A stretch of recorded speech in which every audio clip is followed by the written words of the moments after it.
जय श्री राम। आइए हम लोग आज पॉलिनोमियल पार्ट 2 का स्टार्ट करते हैं। यहाँ से आपका पॉलिनोमियल पार्ट 2 शुरू हो जाएगा। ठीक है, सबसे पहले आज हम देखेंगे कि आइडेंटिफिकेशन ऑफ पॉलिनोमियल, जो कि शायद हम पिछले लेक्चर में नहीं बता पाए थे, हमको ध्यान में नहीं रहा था कि बच्चे को आइडेंटिफिकेशन में दिक्कत होता है पॉलिनोमियल। ठीक है, तो आज हम सबसे पहले पढ़ेंगे आइडेंटिफिकेशन ऑफ पॉलिनोमियल। बाकी पॉलिनोमियल के बारे में हम थोड़ा बेसिक्स उसमें पढ़ाएंगे कि पॉलिनोमियल किसको कहेंगे, ये वगैरह, और टाइप्स जो लीनियर, क्वाड्रेटिक और क्यूबिक के बारे में। अब हम देखते हैं आइडेंटिफिकेशन ऑफ पॉलिनोमियल। ठीक है, अब पॉलिनोमियल अगर आपके सामने आ जाए तो आप उसको आइडेंटिफाई कैसे करोगे। ठीक, तो सबसे पहले ध्यान ये रखना है कि कोई भी ऐसा पॉलिनोमियल जिसका पावर में या तो पॉजिटिव इंटीजर हो, ठीक, या तो होल नंबर हो, तब हम कह सकते हैं क्यूबिक पॉलिनोमियल। जैसे होल नंबर का केस तब काम आता है जब कांस्टेंट पॉलिनोमियल का बात करते हैं। ठीक है, तो अगर हम कांस्टेंट पॉलिनोमियल को छोड़ देते हैं तो सिर्फ हमको देखना है पॉजिटिव इंटीजर। किसी भी वेरिएबल का पावर में अगर पॉजिटिव इंटीजर है तो हम उसको पॉलिनोमियल बोलेंगे, अन्यथा पॉलिनोमियल नहीं बोलेंगे। और पॉजिटिव इंटीजर क्या होते हैं, नेगेटिव इंटीजर क्या होते हैं, ये सारी चीज़ हम पहले वीडियो लेक्चर में कवर कर चुके हैं, तो आप उसके लिए वो वाला वीडियो लेक्चर हमारा देख सकते हैं। ठीक है, तो आइए अब देखते हैं। सबसे इम्पोर्टेंट क्या है कि पावर में आपका होना चाहिए पॉजिटिव इंटीजर। तो पॉजिटिव इंटीजर इन पावर या एक्सपोनेंट। ठीक, क्लियर है। आइए तो अब हम एग्जाम्पल से स्टार्ट करते हैं। 1, मान लीजिए अगर आपके सामने लिखा हुआ है x square minus 2x plus 3, तो देखिए यहाँ पे पावर 2 है, यहाँ पे पावर 1 है। ठीक है, इसका मतलब ये क्या है, एक पॉलिनोमियल है। ठीक, ये पॉलिनोमियल है। मान लीजिए अगर आपके सामने आ गया x cube minus 2 root 2x plus 4।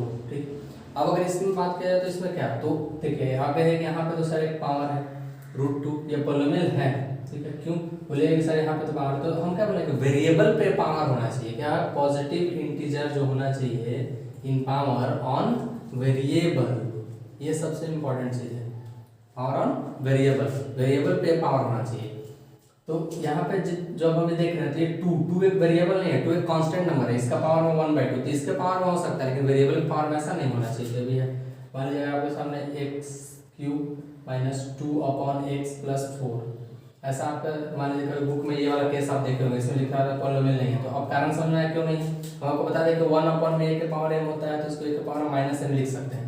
तो a के पावर माइनस m लिखा हुआ तो 1 अपॉन a के पावर मतलब उल्टा, नीचे है तो ऊपर जाकर माइनस बन जाता है। अब अगर इस चीज को हम अगर स्टैंडर्ड फॉर्म में लिखें, ठीक है, तो देखिए अगर इसको जब जैसे हम स्टैंडर्ड फॉर्म में लिखेंगे तो ये क्या बनेगा, एक्स क्यूब माइनस 2x, ये जब पावर जो 1 है ऊपर जाएगा तो माइनस 1 बन जाएगा प्लस का 4। ठीक, अब अगर आप यहाँ पे ऑब्जर्व करो तो x ये 3 जो है वो तो एक पॉजिटिव इंटीजर है, लेकिन -1 एक पॉजिटिव इंटीजर नहीं है, तो इसकी वजह से क्या हो जाएगा, आपका पॉलिनोमियल नहीं होगा। ठीक, अब नेक्स्ट आई थिंक अब सबको ये चीज़ क्लियर हो चुका होगा। मान लीजिए एक्स के पावर में 3/2 माइनस 4x स्क्वायर प्लस 1, मान लीजिए ऐसा कुछ लिखा हुआ है, तो आप यहाँ देख सकते हैं कि एक्स के पावर 3/2 एक पॉजिटिव इंटीजर नहीं है, तो इसका वजह से भी पॉलिनोमियल नहीं होगा। क्लियर है, चलिए तो आई थिंक अब सबको समझ में आएगा, बस पॉजिटिव इंटीजर देखना है पावर में। हाँ, नंबर का ऊपर में कुछ भी ऐसा हो सकता है, जैसे मान लीजिए root 5x square minus root 3x plus 2 के पावर 3/2, ऐसा कुछ दिया हुआ है, तो ये पॉलिनोमियल है। क्योंकि देखिए हमको वेरिएबल को देखना है, वेरिएबल के पावर में यहाँ 2 है, यहाँ वेरिएबल के पावर में 1 है, और 2 और 1 दोनों ही पॉजिटिव इंटीजर्स हैं। ठीक, आई थिंक अब सबको ये चीज़ क्लियर हो चुका होगा। तो आइए अब नेक्स्ट हम बढ़ते हैं, अब बढ़ते हैं दूसरे टॉपिक की ओर, वो देखेंगे। और दूसरा टॉपिक हमारा आज का कांस्टेंट पॉलिनोमियल किसको कहेंगे। ठीक है, कांस्टेंट पॉलिनोमियल, कांस्टेंट पॉलिनोमियल ऐसा पॉलिनोमियल जिसका डिग्री 0 हो। Polynomial having degree 0, polynomial having degree 0, जैसे हम आपको लीनियर क्वाड्रेटिक और क्यूबिक पढ़ाते हैं तो बता दें कि लीनियर वो होगा जिसका डिग्री 1 हो, क्वाड्रेटिक होगा जिसका डिग्री 2 हो, क्यूबिक होगा जिसका डिग्री 3 हो, बाई क्वाड्रेटिक होगा जिसका डिग्री 4 हो। तो ऐसे ही कांस्टेंट पॉलिनोमियल होते हैं जिनका डिग्री 0 हो। तब इसका क्या मतलब है, देखिए जैसे आप अगर लिखते हैं मान लीजिए 5x के पावर 0, ठीक। एक्चुअली आपको ऐसे ज़्यादा बेटर बनना समझ में आएगा। जैसे देखिए आप लिखते हैं मान लीजिए 7, तो 7 है कांस्टेंट पॉलिनोमियल। आप लोग सर इसमें तो वेरिएबल क्या है, देखिए वेरिएबल है इसमें, यहाँ पे कुछ नहीं, इसका मतलब मल्टीप्लाइड बाई एक्स के पावर 0 तो कर सकते हैं, ठीक।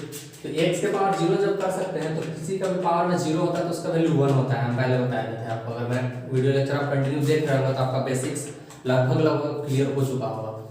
तो ये किसी के पावर में 0 होता है तो वैल्यू 1, तो अब ये क्या बनेगा 7 इंटू एक्स के पावर 1, तो 7 इंटू 1, इसका मतलब ये बन गया 7। तो देखिए ये कांस्टेंट पॉलिनोमियल है।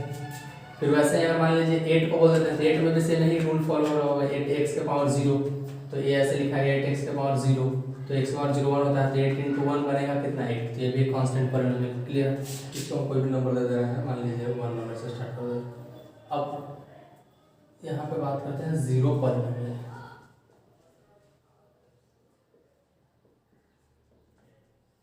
देखिए जीरो पॉलिनोमियल जो है आपका वो 0 होता है, ठीक। जीरो को बोलते हैं जीरो पॉलिनोमियल।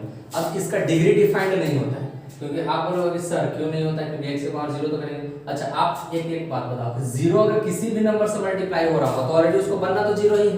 तो देखिए 0 में हम x के पावर 0 की जगह पे x के पावर 2 से कर देते हैं, तो क्या है 0 के अलावा कुछ आ जाएगा क्या, ऐसा नहीं है 0 ही आएगा। मान लीजिए 0 इंटू एक्स के पावर 4 कर देते हैं तब भी 0 आएगा। मान लीजिए 0 इंटू एक्स के पावर 10 कर देते हैं तब भी 0 आएगा। 0 इंटू एक्स के पावर 12 कर देते हैं तब भी 0 आएगा।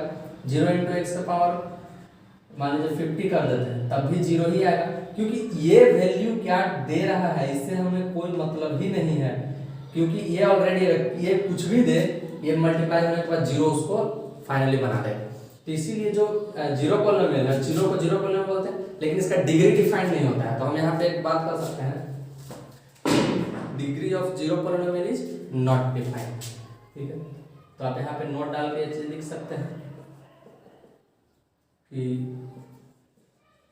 Degree of zero polynomial is not defined. I think आप सबको समझ में आया कि जीरो पॉलिनोमियल का डिग्री डिफाइंड क्यों नहीं होता है, क्योंकि आप इसका डिग्री के बारे में बात ही नहीं कर सकते। कोई बोलेगा सर ठीक है हम 0, आप बोलेंगे 0 एंड इसका अगर मान लीजिए हम बोले कि सर कि इसका डिग्री 2 होता है, तो हम बोलेंगे 0 इंटू एक्स के पावर 2 बराबर 0। तो कोई एक ऐसा स्टूडेंट आएगा बोलेगा सर हम 0 इंटू एक्स के पावर 4 को भी तो 0 बोल सकते हैं, बिल्कुल वो भी सही है। तो इसीलिए सब अलग अलग अपना राय रख सकते हैं। वैसे ये नंबर्स कभी खत्म नहीं हो, कोई एक्स के पावर में हजारों लाखों करोड़ों ऐसे लिखते जाएगा, कभी खत्म ही नहीं हो। तो इसका डिग्री एक फिक्स डिफाइंड नहीं हो सकता है। आई थिंक सबको ये चीज क्लियर हो चुका होगा। आइए नेक्स्ट टॉपिक हम डिस्कस करेंगे वैल्यू ऑफ पॉलिनोमियल, ठीक है। Value of a polynomial third ले लेते हैं, वैल्यू ऑफ अ पॉलिनोमियल।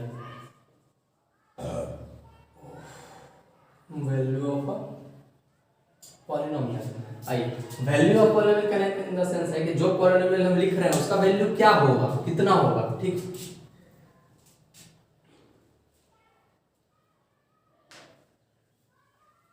तो ये वैल्यू ऑफ पॉलिनोमियल जो है आप अगर इसको जनरल वे में समझो, ठीक है, तो आपको ये मिलेगा कि मान लीजिए आपके पास यहाँ पे लिखा हुआ है एक कोई पॉलिनोमियल fx। अच्छा ये एक इम्पॉर्टेंट चीज हमको बताना था, हमको ध्यान में रहा था, पहले इसको डिस्कस कर लेते हैं। आप क्या होगा ना कि कहीं कहीं पे आप ऐसा लिखा हुआ देखते होंगे px something qx gx fx tx या ty, मान लीजिए pu। तो इसका क्या मतलब क्या होता है इसका, ठीक। तो देखिए ये डिफाइन कर रहा है पॉलिनोमियल को, तो क्या p से पॉलिनोमियल नहीं, ये बस एक रिप्रेजेंट करने का तरीका है कि पॉलिनोमियल x, q भी पॉलिनोमियल x को ही बता रहा है, g भी पॉलिनोमियल x को ही बता रहा है, ये भी पॉलिनोमियल x को ही बता रहा है। तो आपको यहाँ पे देखना है कि ब्रैकेट के अंदर किस क्या चीज लिखा हुआ है। मान लीजिए अगर यहाँ पे p ऑफ y लिखा हुआ है, इसका मतलब कि जो पॉलिनोमियल लिखा हुआ होगा वो y में होगा। मान लीजिए y square minus 2y plus 4 ऐसा लिखा हो सकता है। जैसे यहाँ पे g ऑफ x मतलब ये पॉलिनोमियल x में होगा, x के power 4 plus 3x square plus 2।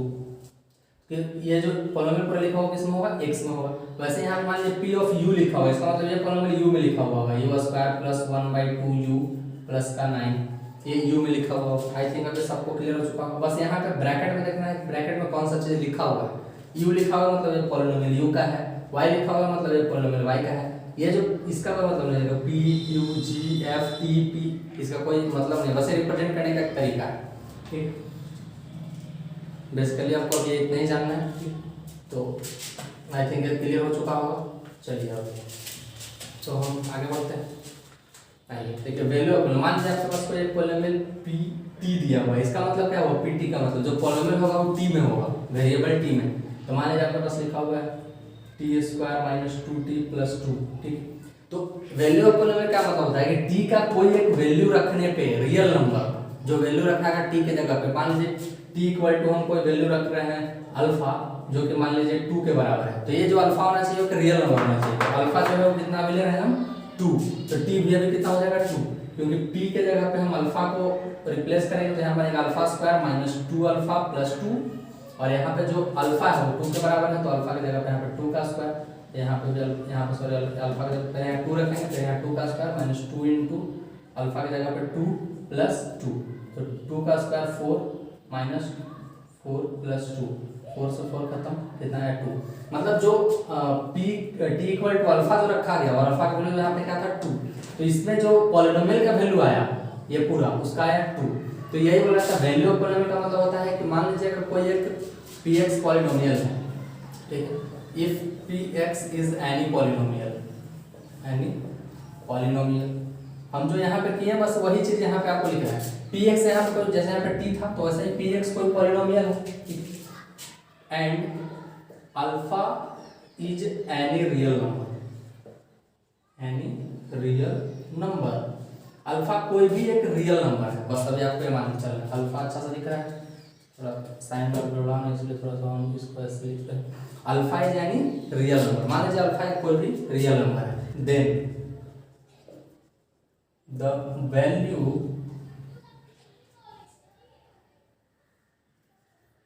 Of px obtained by replacing x by alpha is called the value of that polynomial, called the value of that polynomial।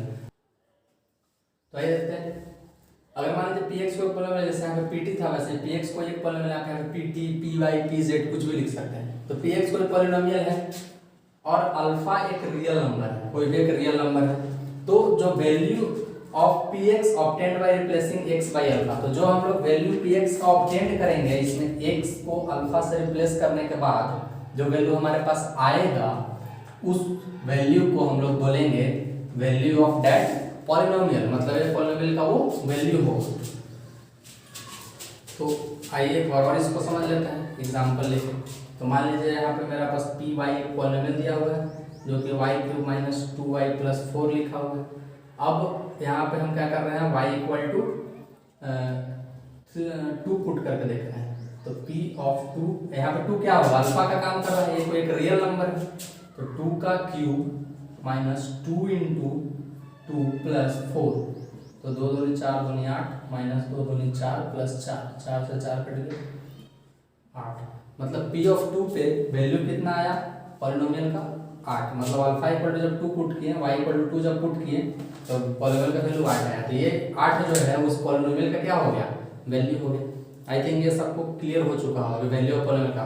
अब इतना बड़ा definition अगर आपको समझ में आए तो आप लिख सकते हैं, नहीं आया तो बस आप जनरली अभी ये याद रखें कि आपको ऐसे निकालना है, ठीक। और एग्जाम में पूछ दे तो आप ये इसको आप आराम से डिस्क्राइब कर सकते हो, क्योंकि हम आपको पहले जनरली इसलिए क्वेश्चन करवाएं फिर उसके बाद ये चीज़ को समझाएं, जो हम क्वेश्चन में किए बस वही चीज़ को यहाँ पे लिख दिए। तो अगर आप ऐसा समझ के करोगे तो आपको भी लिखने में कोई दिक्कत नहीं होगा, ठीक।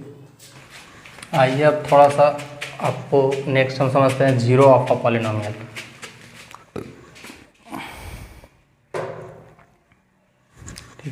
अब यहाँ पे कन्फ्यूज मत होगा, जीरो ऑफ अ पॉलिनोमियल, अभी हम पढ़ाए थे जीरो पॉलिनोमियल और जीरो ऑफ अ पॉलिनोमियल में अंतर है। जीरो पॉलिनोमियल मतलब जीरो, जीरो को हम लोग बोलते हैं जीरो पॉलिनोमियल, इसका डिग्री डिफाइंड नहीं होता है। ये कांस्टेंट पॉलिनोमियल का ही एक एक्सेप्शन कह सकते हैं कि है, ठीक है, तो मतलब ऐसा समझ सकते हैं। और जीरो ऑफ पॉलिनोमियल का मतलब कि एक ऐसा वैल्यू जो कि उस पॉलिनोमियल को जीरो कर रहा होगा, मतलब जीरो के इक्वल कर रहा होगा।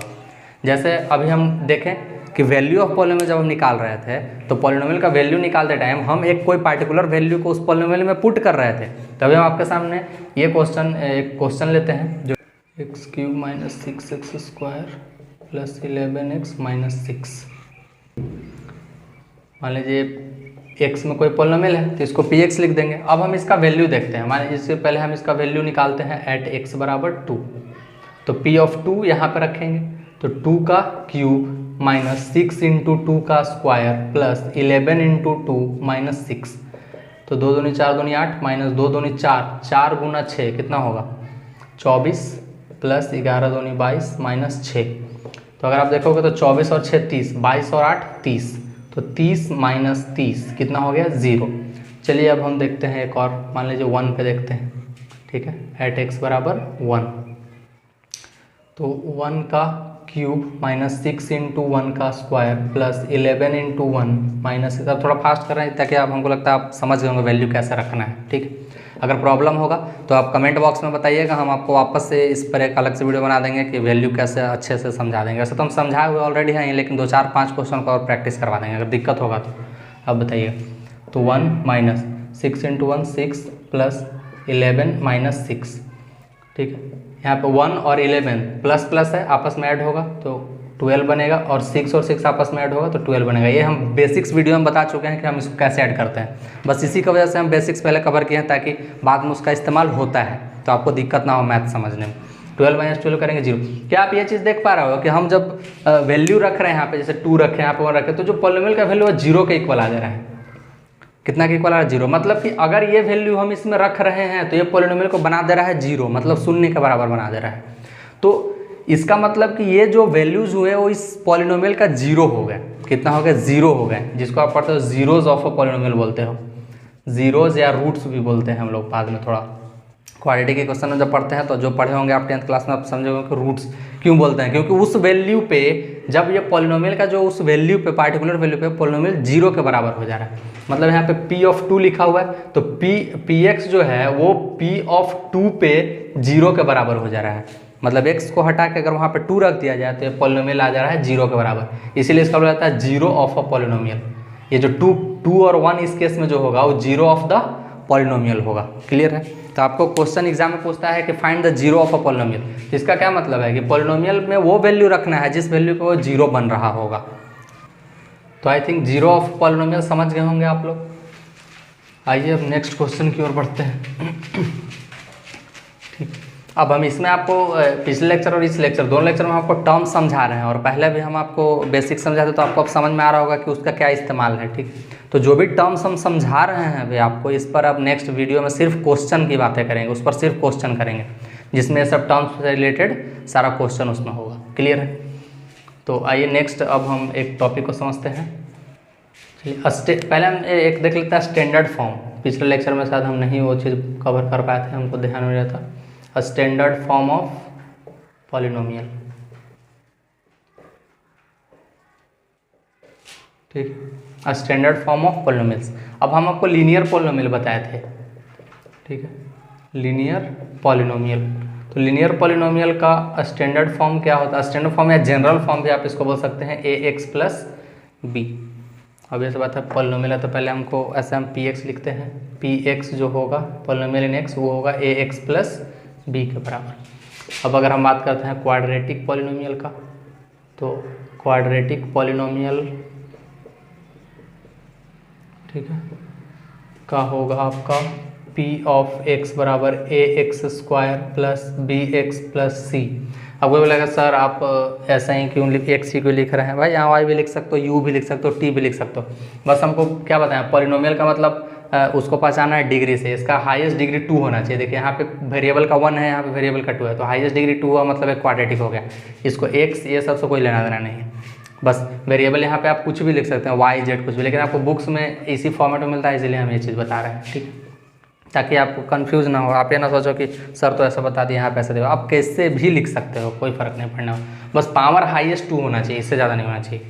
अब आइए क्यूबिक, ये ऑलरेडी हमें सब पढ़ा चुके हैं पिछले लेक्चर में अच्छे से, ठीक है। तो क्यूबिक पॉलिनोमियल आप समझ गए होंगे, क्या लिख सकते हैं, मान लीजिए इसमें हम y लिख देते हैं, p ऑफ y बराबर a y cube plus b y square plus c y plus d, clear है। अब यहाँ पे बोले a b c क्या है, कॉन्स्टेंट्स है, यहाँ पे a b c d क्या है, कॉन्स्टेंट्स है, यहाँ पे a b कॉन्स्टेंट्स है।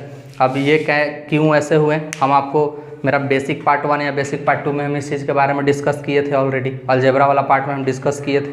तो अगर आप शुरू से मेरा वीडियो देखते आ रहे हैं रेगुलर, तो आपको कुछ भी दिक्कत नहीं हो रहा होगा समझने में, इसीलिए हम वो सारे चीज़ पहले कवर कर चुके थे, क्योंकि बच्चों के यही सब में दिक्कत। अब डायरेक्ट हम ये चीज़ स्टार्ट करते हैं आपका, तो आपको पता नहीं चलता, सर पता नहीं है ABC लिख देते हैं कभी एक्स। अब ऐसा ही क्यों लिखते हैं, इसका क्या मतलब है, ये सारा चीज़ हम पहले कवर कर चुके हैं, ठीक है। तो I think cubic polynomial standard form, तो स्टैंडर्ड फॉर्म आपको अभी ध्यान में रखना है, ठीक है, ऑलवेज स्टैंडर्ड फॉर्म आपका ध्यान में होना चाहिए, क्योंकि इस पर अभी चर्चा जब हम ग्राफ्स बना रहे होंगे या अभी और भी हम आगे थोड़ा सा कुछ वैल्यूज़ निकालने की बातें करेंगे, तब ये सब चीज़ आपको काम आएंगी, ठीक है। इसीलिए ये चीज़ आपको स्टैंडर्ड फॉर्म पता होना ज़रूरी है, क्योंकि हम जब वैल्यूज़ निकाल रहे होते हैं कभी ग्राफ्स वाले केस में, तो पहले उसको स्टैंडर्ड फॉर्म में रखना होता है। तो इसीलिए हम अभी ग्राफ्स का भी अब नेक्स्ट वीडियो जो बनाएंगे वो सिर्फ ग्राफ पे होगा, ग्राफ बनाने के लिए पॉलिनोमियल का हम ग्राफ कैसे बनाएंगे, ठीक है। तो इसीलिए ये सारी चीज़ अभी हम अभी कवर कर दे रहे हैं, ताकि ग्राफ में जब हम जाएँ तो कुछ भी प्रॉब्लम ना हो। तो आई थिंक ये सबको स्टैंडर्ड फॉर्म क्लियर हो चुका होगा, ठीक है। और वीडियो को ज़्यादा से ज़्यादा शेयर कीजिए, लोगों के पास पहुंचाइए, ताकि जो भी अभी बोर्ड का एग्ज़ाम दे रहा हो उसको दिक्कत ना हो और वो भी पढ़ सके, ठीक है। और अब नेक्स्ट वीडियो में हम बात करेंगे ग्राफ्स के बारे में, लीनियर के, क्वाड्रेटिक, क्यूबिक, तीनों ग्राफ्स के बारे में बात करेंगे। तब तक के लिए धन्यवाद।